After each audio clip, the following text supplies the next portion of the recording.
Hello everyone, my name is Eric Nielsen. I will be your professor for Introduction to Sociology. As you probably know now, this class is online.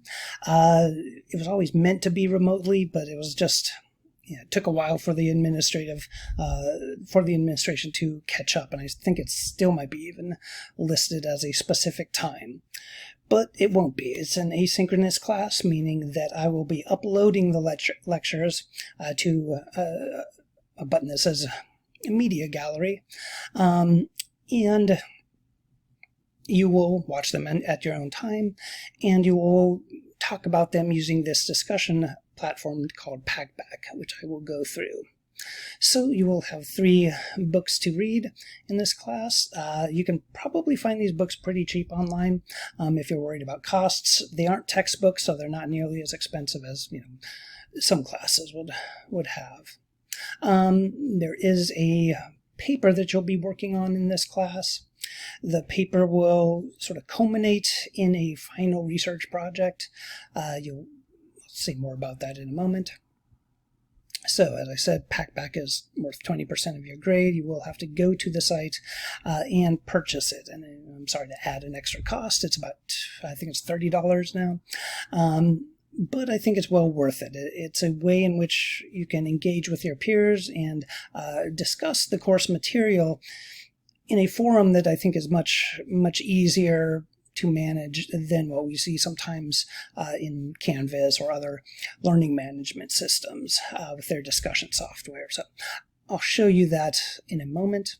Basically, what you'll be doing by Friday each week is you'll post 1 question and make 2 responses to your peers' questions. So these should have curiosity scores of at least 60 points. I'll go over that in a moment. And so here's the breakdown of what you're being graded on. As I said, you'll be writing a rough draft of of a paper using the books and sort of some topic you're interested in. Much more to say about that later. You have 3 exams, each worth 15%.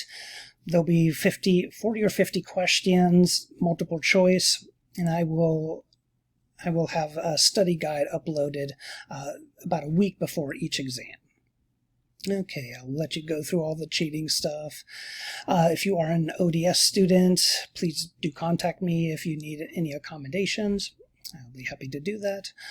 And you can see then at the bottom of the page you have the schedule in terms of the books we're reading, when the Packback is due, Packback discussions are due, and that kind of changes things occasionally. And I realize right here it says February 9th. That's wrong. Okay. So I will change that. Didn't notice that when I was looking at it this morning. The other thing that you may notice is that the books tend to focus on a few issues, whereas my lectures will be more general, covering a lot of different topics that we see sociologists discuss. And, sorry, my other computer got frozen for a second. Okay. So, anyway, you can look at this. Feel free to email me if you have any questions. So that is basically it for some of those things. What you'll find is that a lot of things will be here in the modules. Right now we just have this module for writing in sociology, but I will be posting the lectures for this week in a new module, and the lecture slides. The lecture slides I'll be posting. The video lectures will be in the media gallery. So anyway, so if you want to go along kind of, with the PowerPoints, as you watch the videos, you're welcome to do that. Okay, so I do want to talk about Packback for a second. So you will log in, you'll create an account, you can make an avatar that looks like you. This one's got kind of longer hair and a beard than I have right now, but just give me a couple weeks and I'll start looking like that. As you can see here, I have an example question. Why are you taking Introduction to Sociology?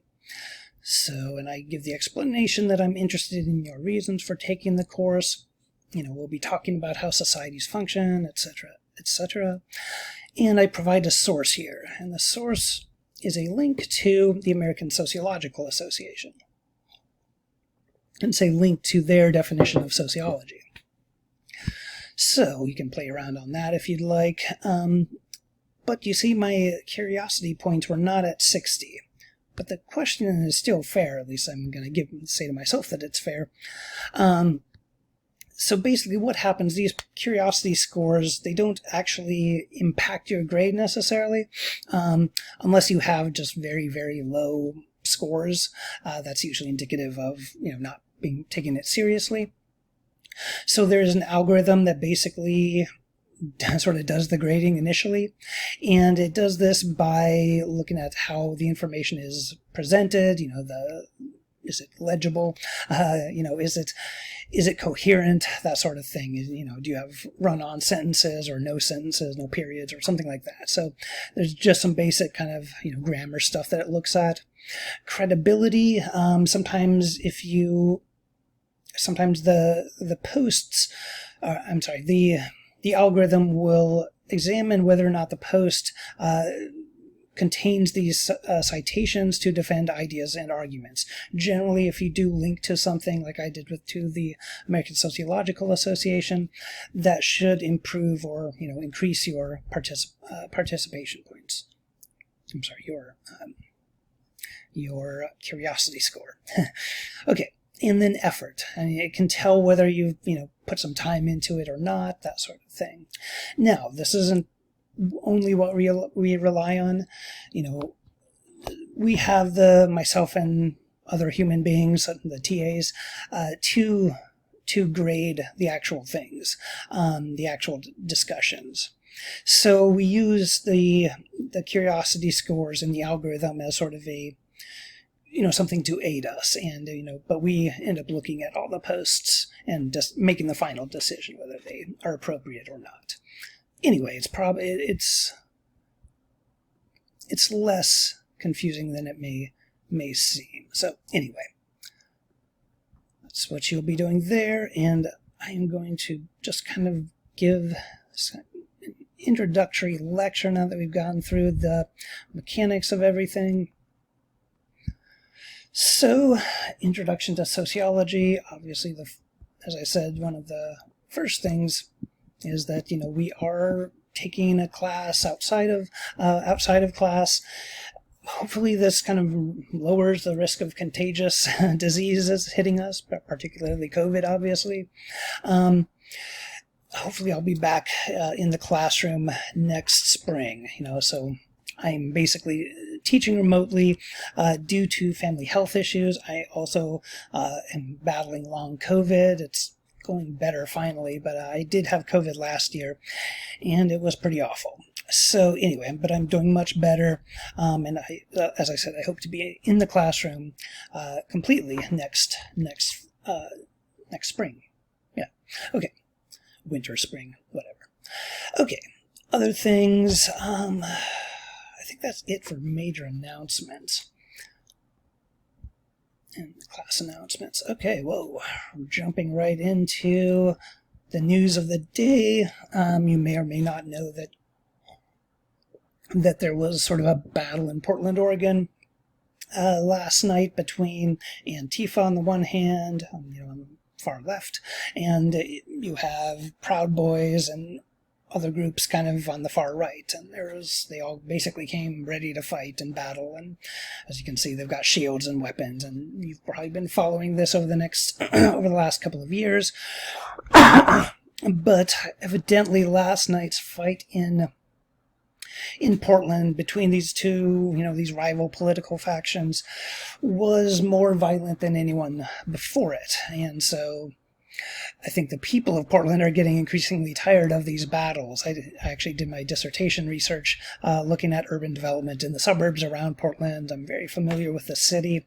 And yeah, the word on the streets is that, everyone's sick of this, but they don't like their town being used as a battleground. But anyway, that seems to be what's going on. So how can we understand this? What's happening in the United States, globally, all these changes that are happening politically and culturally and so on.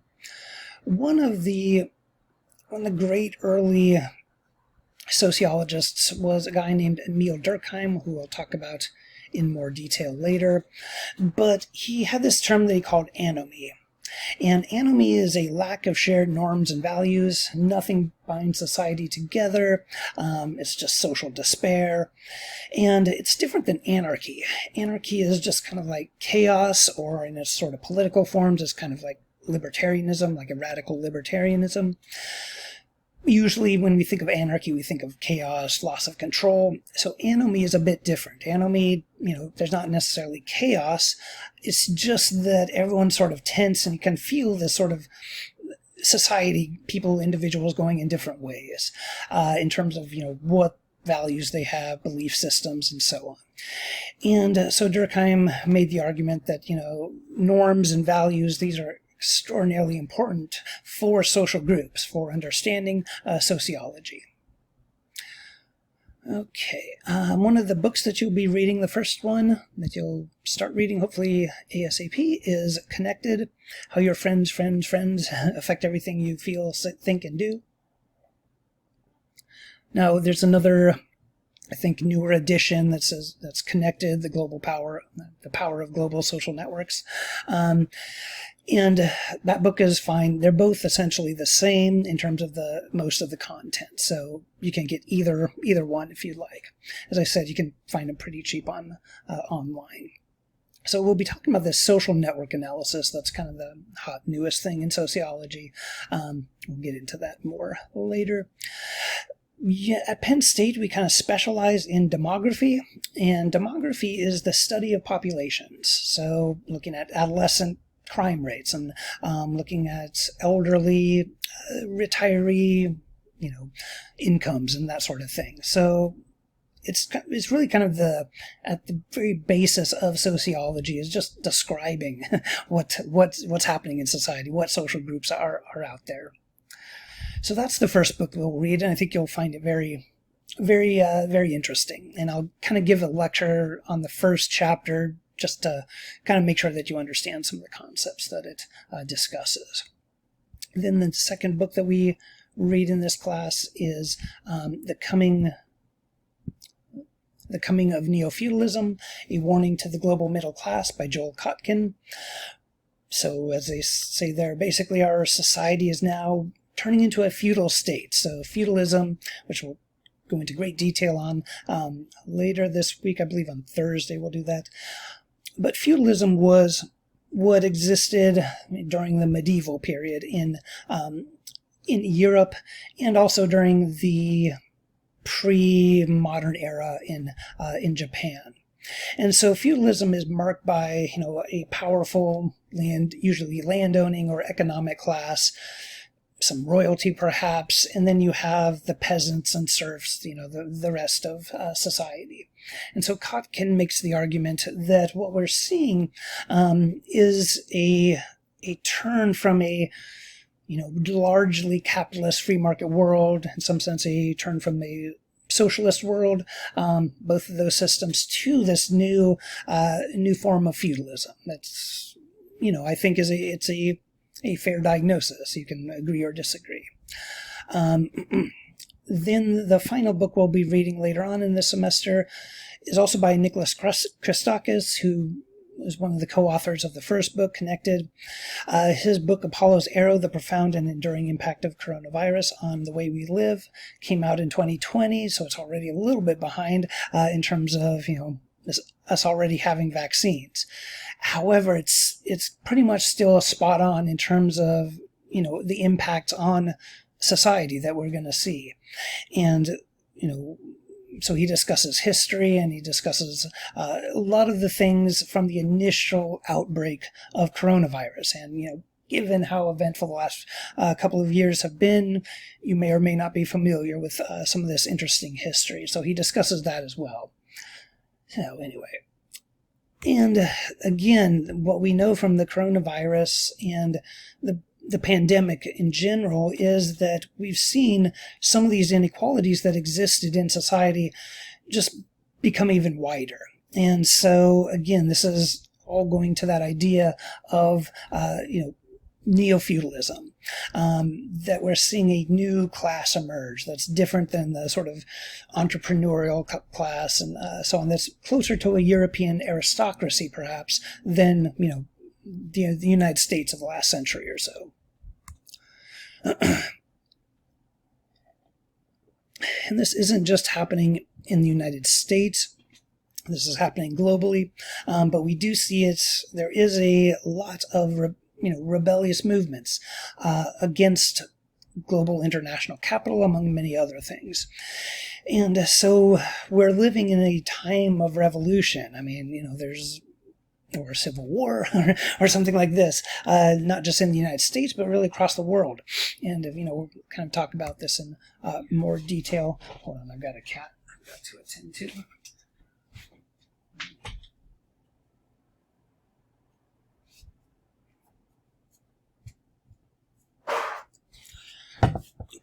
Sorry, I have a cat whining in the other room that I had to talk to. Okay.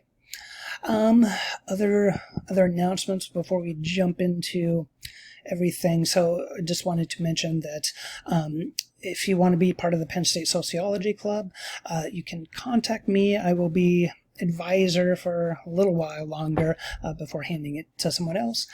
I'm also the faculty advisor for the Penn State Independents. If you are interested in that group, you can contact me as well. Okay, so sociology, in some ways it kind of covers everything. There are some sociologists called sociobiologists, and we'll talk about them in a couple weeks. And they really focus on things like how genetics affect society, or how social conditions affect, how genes manifest themselves, and so on.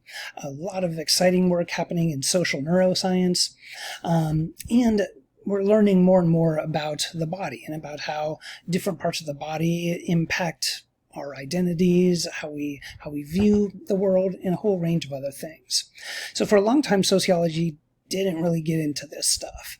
But in the last few decades, it increasingly has.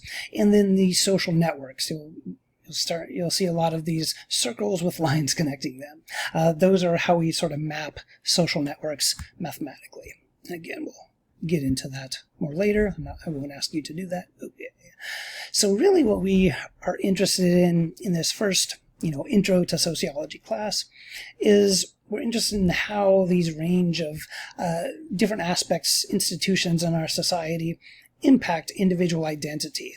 There's a whole range of things, your level of education, your economic class, your ethnicity, age, and so on. And these things intersect in interesting ways. And there's an approach called intersectionality that was proposed in the late 1980s, early 1990s, that was kind of addressing this issue, that you can't just understand someone's identity based upon one of these things. They all make up a constellation of the complexity of the human spirit, that sort of thing. Okay. So as I said, sociologists have begun kind of looking at this biology stuff, but not in great detail. There has been more work that's been done looking at technology, and particularly the changes in technology. So as I think the last 20 years have been very revolutionary in terms of 20, 30 years, the internet, and has, revolutionized the world in many ways in a very, very short time period. And it's revolutionized society in ways that are good and in ways that are, I think, quite bad. And we'll probably touch upon some of those this semester. Social media is about sociology and psychology more than technology. I like that quote because generally at the end of the day, it's true. Most social media users don't really know how the technology works, but to understand how people engage with it, a sociological and psychological background would be very helpful. So what could you do if you decide to, major in sociology? Right now, I think one of the big areas is social epidemiology. social epidemiology. Epidemiology is the study of disease, of the spread of disease, and so on.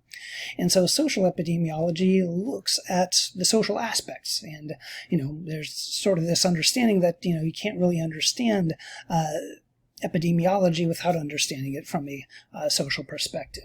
And that is only going to become more important as coronavirus and potentially other pathogens hit us in the years and decades ahead.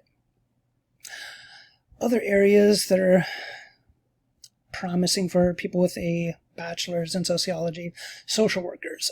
Social work, you often will go to get your master's in it, and depending on where you go and what exactly you're doing, you might be making fairly good money. Again, depending on many things. There is already a growing need for social workers. There was one before the pandemic, and it's just increased ever since. And I think we'll have to develop as a society a way in which perhaps we have more home care. I think that's going to be extraordinarily important for the United States, especially for reasons we'll talk about when we talk about urbanization and transportation and things like that. You may also end up working for a non-governmental organization.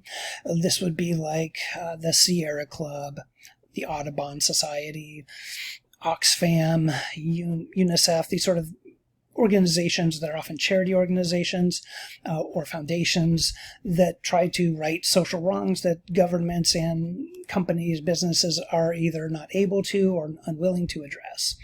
And so a lot of people with a background in sociology will go into these non-profit organizations. And there are many other things you can do with a degree in sociology. I just wanted to kind of highlight a couple of those. You can also go into marketing. I mean, if you want to be a good marketer for a product of some sort, it would help to know about society. And so there are a lot of people who will, start out in sociology and even into graduate school, and then they realize they don't want to be an academic for the rest of their lives, and will go into often a much more lucrative career in marketing. So anyway, one of the key concepts in this class, one of them that I hope will stick with you, is this idea of the sociological imagination. This was developed by the sociologist C. Wright Mills, who was kind of an early badass sociologist, riding a Harley around and so on. He made this phrase, and he basically said that it's basically when people are unable to realize that perhaps private troubles they may be experiencing are linked to broader social issues. So depression, for example, or anxiety. Let's go with anxiety. So you may be anxious and, just really tense all the time and just kind of breathe kind of fast and so on. And you may think, it's just me and my life, and my own life is just so chaotic, and I'm so stressed out by all these things Professor Nielsen is having me do, and so on and so forth. So Durkheim would say, C.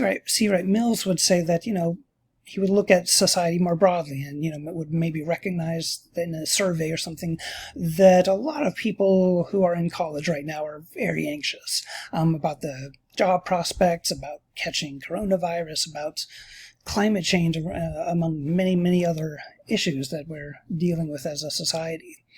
So anyway, I think it's a useful way in which to connect sort of your own lives and your own experiences to the institutions in society. So this course will be very important for those of you who major in sociology, and maybe even more important for those of you who do not, who may be studying something completely different and have never really had a background in the social sciences. So I think this class will be helpful, and particularly this idea of the sociological imagination should be helpful for any career life path you choose. Okay. So, going back to Durkheim again, he was one of the first sociologists, and one of the classic ones, and we'll go into more of his ideas later. But he did a study early on in the early 1900s in France that kind of looked at this question, and he decided to go with something that seemed very personal, and that's suicide. It seems, very individual act, a very personal thing.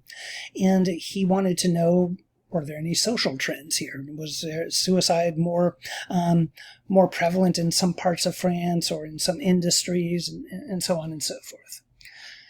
And he did find that there were some clear patterns in terms of, where it was located, obviously in higher population areas. And these are his main findings. You don't need to know these necessarily, but some of these hold true. So they're higher for those in relationships who are single rather than those who are in a romantic sexual relationship. Suicide rates are higher for people without children than people with children. They're higher among Protestants than Catholics and Jews. I don't know if that one's still true. Suicide rates are higher among soldiers than civilians, and I believe that one is still accurate, or is accurate for the United States, the contemporary United States. However, Durkheim didn't think that it was solely this sociological thing where people have no agency, no ability to make decisions for their own. He saw that, yes, clearly suicide is an individual act. Each victim of suicide gives his act a personal stamp, which expresses his temperament, the special conditions in which he's involved, and which consequently cannot be explained by the social and general causes of the phenomena.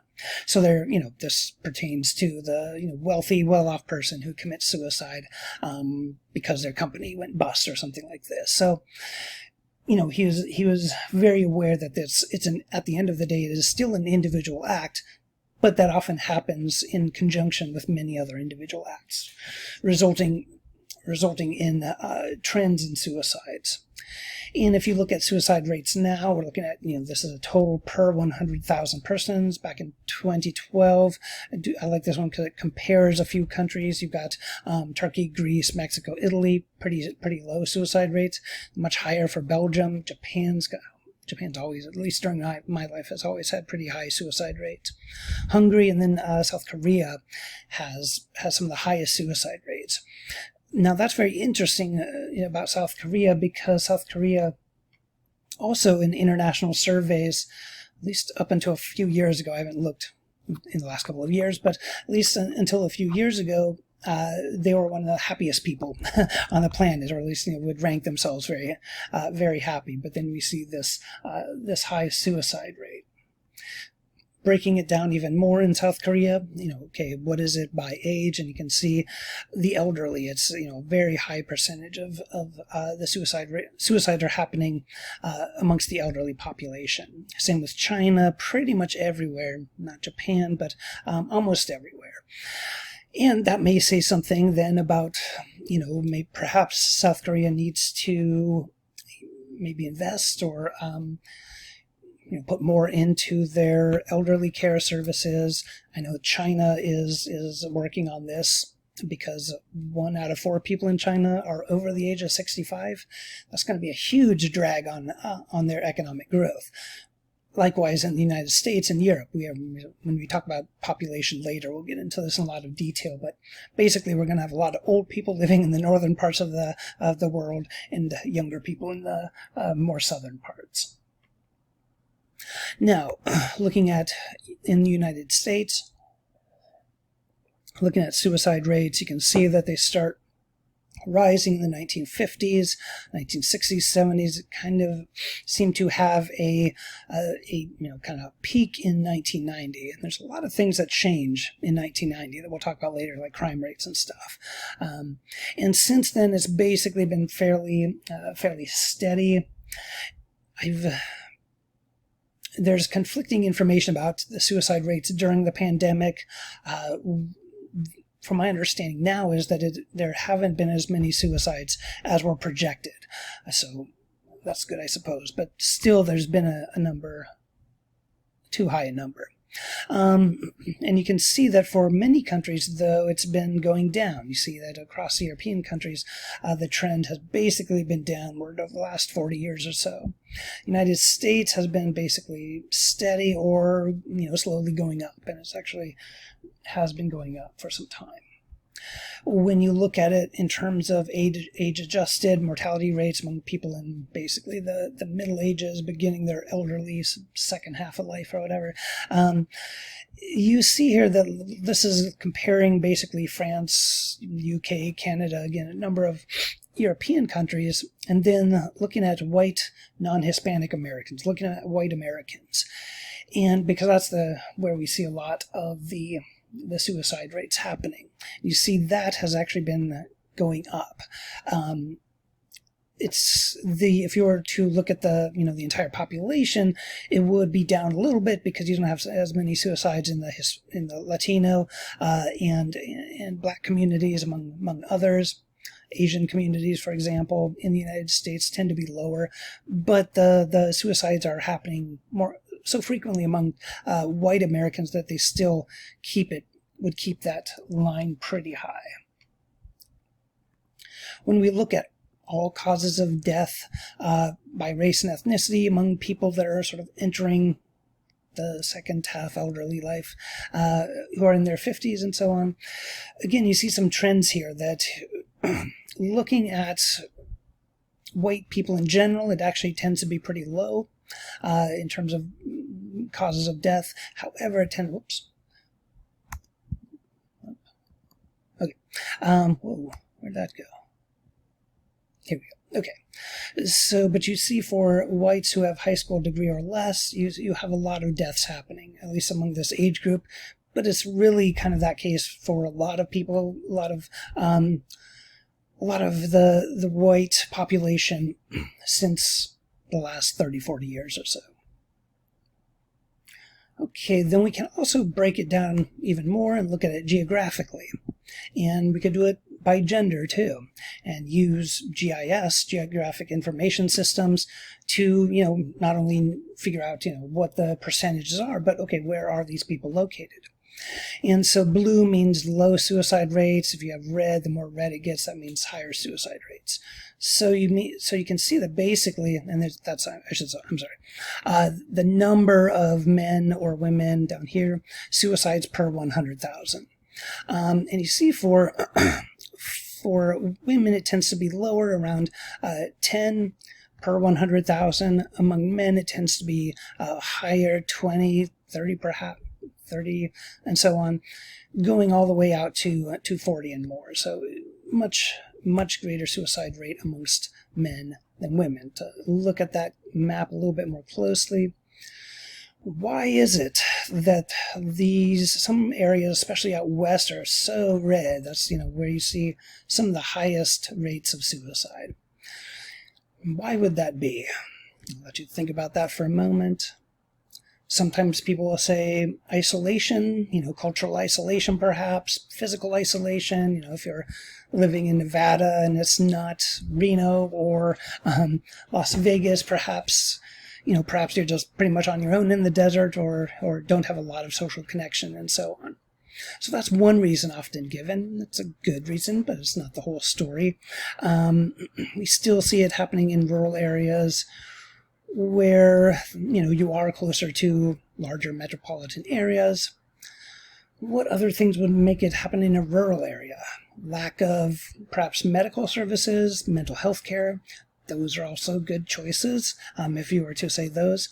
There's one, though, that's probably, in some ways, perhaps the most important, and it kind of explains the difference between men and women, and also why we see that happening more in rural areas.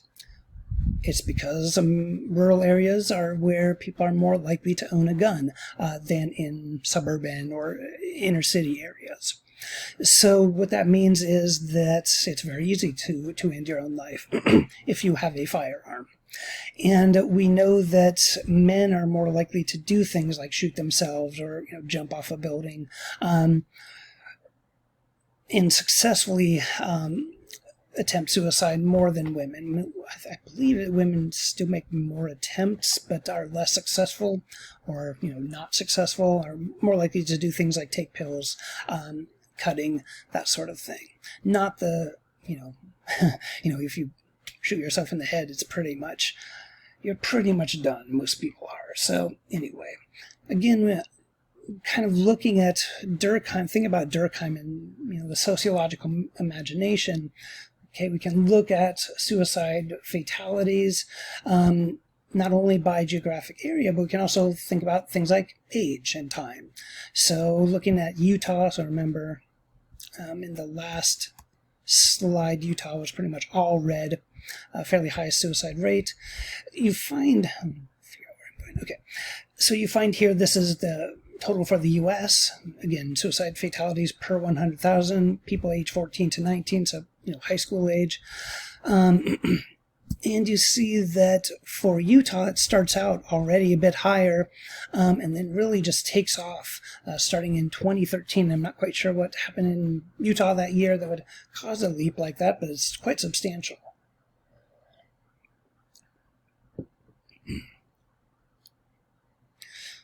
And go back to this in 1 second. I think I actually meant to have this slide a little bit earlier. But when we, again, look at men and women and who's more likely to die in age 50 to 54, it tends to be women with a high school degree or less and men with a high school degree or less. So, it makes us wonder, okay, what's going on with men then? Why are they having these issues? And again, we can break it down more, and what we find is it's not all men that are suffering the same, that are increasingly committing suicide or getting addicted to opioids and falling into poverty and this and that. So, for example, we find that a white person without a college degree generally still makes about $12,000 more than a black person without a college degree. So black men, while not necessarily having the same problem, going through the same thing that white men are going through right now, what you're seeing is that over the last 10, 20 years that, people have been doing better in black communities. And white communities have been collapsing, especially in rural America, and with a lot of implications that we'll talk about in this class. Now, looking at depression rates, which is one of the things that leads to suicide, this came from a talk that I saw. I just got it out of the book later. This is looking at adolescent depression rates from 2004 to 2016, and you see that depression rates really start to go up in about 2010. They really jump for women. They start to go up for men as well, very steadily, but not nearly as much as women. And we believe it's much higher, the sexual percentage of women who have had a major depressive episode in the past year is concentrated amongst women more than men at the moment.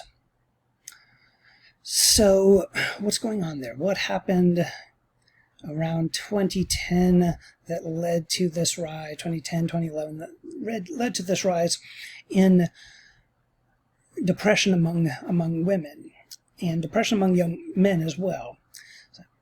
Often the first thing people say is social media, and that's probably like half or 75% of the answer.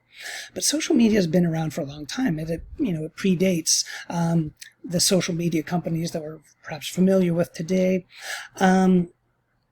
They're, social like Facebook and Twitter and so on. They were available through, this time period that we had low depression rates.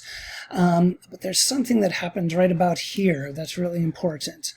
And that's the emergence of the iPhone and more broadly the smartphone. So I still remember when Steve Jobs, former CEO of Apple, gave his famous talk introducing the iPhone. It was just like, look, it's a phone that you can search on the internet with. And people are just like, whoa, that's amazing. So anyway, what's interesting though is social media and the smartphone and Instagram and all these sites have made us really interested and focus on how we present ourselves and how makes us compare ourselves to our friends or peers and so on and so forth. And so this has led to a lot of women, young girls and women feeling, really, really bad about themselves, about the way they look and so on and so forth. So I think this is a really, really alarming chart, and I took this took this picture at a conference. So this is hospital admission for non-fatal self-harm. So girls who have been cutting themselves or hurting themselves in one way or another. And you see for people roughly your age, 20, 24 or so, 17% increase over the course of this time period. You see a 62% increase, again, starting around 2009 or so, for girls who are in their teen years, 15 to 19. But the really scary jump is for girls who are ages 10 to 14, 189% increase since 2009. That is so huge and so scary. What this means is that, some of you are actually are coming out of this group, some of the females in this class. So that's, you've probably lived this and, perhaps been surrounded by this. The film 8th Grade does, kind of attempt to show what life is like for young girls today. But again, an increase of 189% in terms of non-fatal self-harm amongst girls who are basically, prepubescent to going into puberty. And, to have that much of an increase of self-harm is really, like I said, really quite scary and tragic in many ways. Now, suicide, there are many different ways in which we see suicide occur. And, there are interesting sociological aspects of suicide and, how it happens as well. So, one of the most perhaps famous suicides in recent history was the suicide of a writer named Yukio Mishima. Mishima was kind of a controversial figure. He was kind of a right-wing provocateur. He was very opposed to the modern world, and he kind of glorified the old samurai days, the honor that existed, and so on. He was definitely bisexual, if not completely, homosexual. He did have a wife and 2 kids, which leads a lot of people to think that he, was more bisexual rather than one or the other. But he writes about these experiences of sort of, finding himself and so on, in Confessions of a Mask, where basically it's about the life of a young gay man in Japan. So, as I said, he's very interested in this idea of honor. He was also a bodybuilder, among many other things. Very interesting guy. And as I said, he looked around Japan after the end of the Second World War, and he didn't like what he saw. He basically saw, this rampant consumerism happening. And he started to draw from older sources of Japanese, tradition and culture. One of his famous books is on Hagakure, which is this samurai ethic that was written down, and Mishima, becomes this sort of foundational text to him. And he kind of, as I said, he was a provocateur, and he had a militia of his own. And in 1969, they took over this compound, him and 3 other members. They, tied up with the general, and then Mishima, went out and he told the soldiers that had been congregated in front of this military building. He gives this speech up there, and they're all just booing him and jeering him. He's basically saying that, we need to go back to defending the emperor and making the emperor, not elected officials, the leader of our society. And people were kind of yelling at him like, he never went to the war, because he didn't actually, World War II. And basically saying, you're way out of your time, that sort of thing. So he gives this speech, and he says, "But my heart yearning towards death and night and blood would not be denied." And this is what he then does, the practice of seppuku, where you basically take a knife, stick it in your abdomen, slice it across, and then if you're doing it right, then there will be someone there to chop off your head before you, completely just suffer in pain to death. Problem was, when he did this, the person who was supposed to chop off his head didn't do it right. So it took like 3 times before he had to give a sword to another guy, and then another guy chopped it off completely. The original beheader or whatever, was so kind of depressed by what he had done, and he felt so much shame that, he asked to get his own head chopped off, which then happened. So I think they got that right in terms of the heads being chopped off. And, Durkheim would say that this is what we call an anomic suicide, that because the values, Mishima was sort of basically kind of in despair about modern society, and felt that the value system was all upside down, and so on and so forth. Even if his own views were fairly anachronistic, he had this sort of anomie, he was concerned about this anomie. And we see it in broader society as well. I think the last few years have shown it quite dramatically. These pictures are from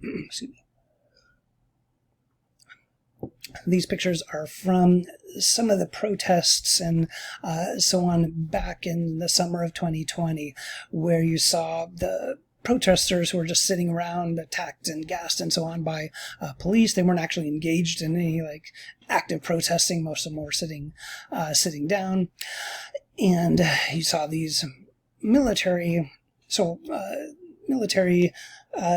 forces that were deployed. Just a very small group of them, but good example of anomie. Another more recent example of anomie is the January 6th protest. Protest is probably not the right word. It started out as a protest, kind of ended as a riot insurrection, where we increasingly are finding more and more people are getting arrested who took part in it, who enacted violence, who threatened violence, and a whole range of things. But I think what we know now is that this is a huge threat to the stability of the United States. Where it goes is hard to say, but this sort of thing won't happen without a lot of anomie. And I think many of us have seen the picture of the police officer here. I think this is the police officer Fanon, who's been trying to raise a lot of awareness of what happened that day. He was dragged out. He was basically tasered a bunch of times until he had a heart attack, and suffered a lot of concussions and a whole range of different things. And it obviously led to the first successful invasion of the U.S. Capitol since the British did in 1812. I think this is being investigated, and I have a feeling you're going to see some powerful people that were involved in this. And what that level of involvement is going to be key, I think, to figuring it out and moving forward as a society. Well, society, the history of human society is not necessarily just, it's full of bad things. I mean, there's a lot of horrors that have happened throughout human history. And the one thing that we can, take some comfort in is that because of that, we have some examples to look to in the past. When the pandemic started, I started reading a lot about not just infectious disease and epidemiology and pandemics, but also memoirs of people who were refugees in the Second World War, or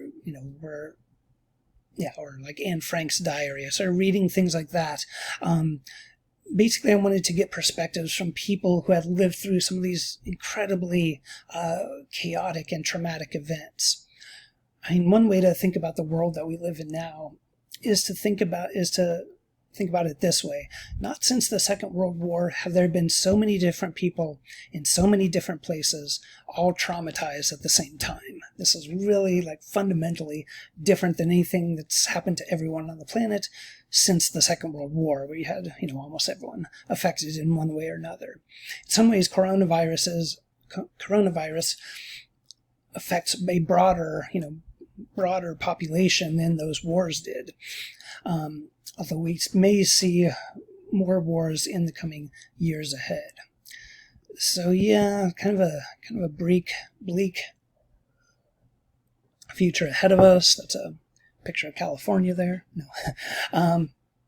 I should say that I went to UC Santa Barbara for my PhD, and one of the things that I studied in terms of studying cities and their development and so on was, just kind of thinking about the risks of fire or potential water scarcity. Now we see California being kind of hit by those things pretty hard. So this class is not going to be all doom and gloom, though. There will be a lot of things I think that will be very uplifting, actually, which is probably something we need. But I do want to emphasize that the stakes are high in terms of, the decisions you make in your lifetime, because they aggregate into these, larger things that we call society and social institutions and so on. So I guess make the right choices, right? So what did you study in What did you study? He asks, and the kid, teary-eyed, says sociology, and leans in, and he gives him a hug, and so on. So, you may, if you need a hug after classes or after some lecture, maybe you should work that out with a roommate. You can hug at a distance or something while you try not to catch COVID. All right, everyone. Well, that concludes the first lecture. On Thursday, we'll upload the second lecture, and that will cover different aspects of communities, different types of communities. We'll be looking at shipwrecks and communities that have developed from different shipwrecks on islands. We'll be looking at scientists in Antarctica, looking at hippie communes and stuff like that. Basically, we're going to be looking at a lot of these kind of small societies that have been, formed because they provide some interesting information about social dynamics. So I think that will be kind of a fun lecture. Okay, so for the next couple of days, I would start reading Connected, just kind of familiarize yourself with the class website, and get on Packback, make an avatar of yourself, and so on and so forth. And I will upload the next lecture on Tuesday. All right, everyone, have a good first week of the fall 2021 semester, and cross your fingers that we somehow manage to keep COVID rates down low. All right. Again, have a good week, everyone.